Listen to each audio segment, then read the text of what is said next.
So I became an educator in large part because I didn't want to do politics. I felt that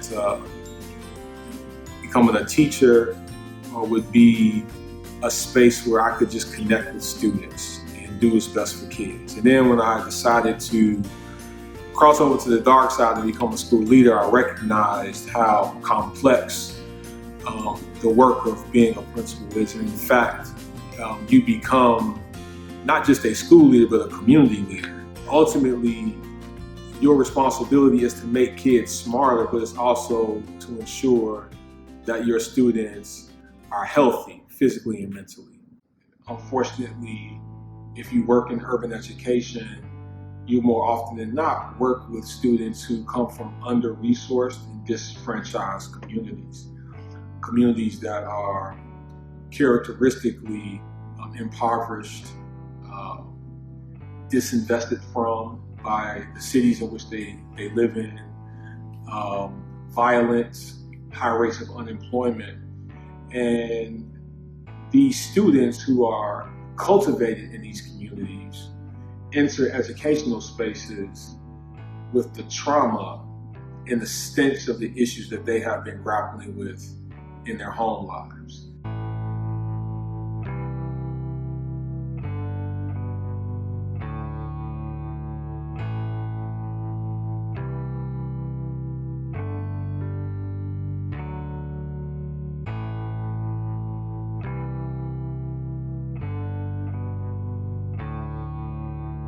So when you recognize and you conduct a diagnosis of your school and you recognize that there are real issues that are beyond academics that have to be addressed, you can no longer say, I'm only going to focus on what happens within these four walls. You have to begin to look outside of the school as an institution to figure out, one, what your needs are, what assets are available to you in the community that you serve, but even beyond the community, locally, in the district, maybe even statewide, are there assets that can help you fill some of the gaps that you are trying to address? And that brings me to this next idea around policy, because there's a connection between oftentimes between the policy in the policy world and what resources you have access to.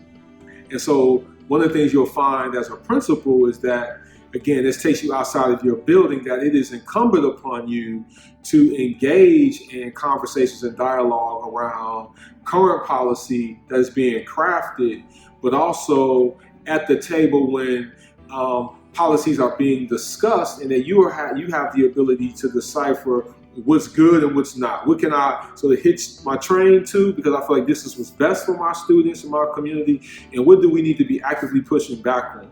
There have been myriad examples, particularly in the state of Illinois, because we didn't have a budget for almost 3 years, if I'm not mistaken. And the organizations that were really hit hard by that were your mental health organizations. So all the organizations that we so desperately needed, that our students and families benefited from, ran out of money and weren't able to provide the kind of services. Unfortunately, there weren't enough school leaders really pushing back and saying, this is how it's impacting our schools. The schools are manifestations of their environment. So whatever is happening politically, whatever is happening locally is going to impact the school. And so it's important that principals are in tune with policy, in tune with the assets in their communities that can serve their schools, but also knowledgeable of the community partners that they can link up with. It takes so much to be able to develop a really robust program that deals with health and healthcare in schools. And it really takes you stepping outside of your school environment to actively seek out those programs, but also identify legislators and advocates and allies and grassroots leaders and community leaders who can help you advance that very, very important work.